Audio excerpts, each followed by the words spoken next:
name is Alex Cecilio. I'm a graphic artist, and I'm going to show you how to draw shards of glass in Photoshop.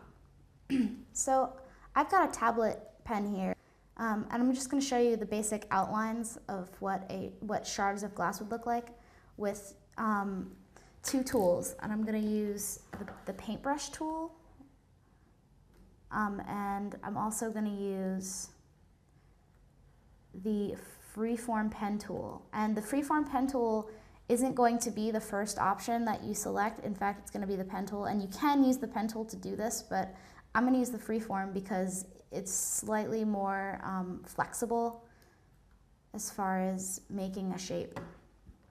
So this is how I'm going to start. And if you've seen broken glass before, you know it's got like a jaggedy edge, and it's usually pretty sharp, and it's really awkwardly kind of like cut and positioned. So I'm just gonna make kind of a jaggedy shape like that, and you know, you can do other ones too, just so that you get the broken glass kind of feeling, and you know, like that.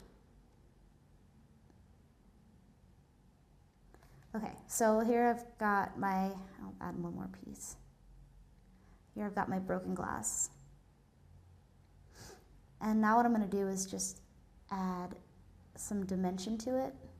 And the cool thing about Photoshop is it has this freeform pen tool, and I don't think Illustrator does, and that's pretty much why I'm using it in this particular instance, because it'll make a nice jaggedy kind of line that I'm looking for.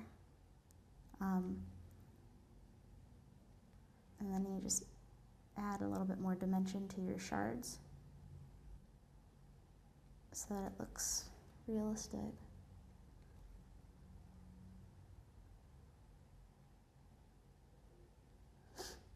And one more.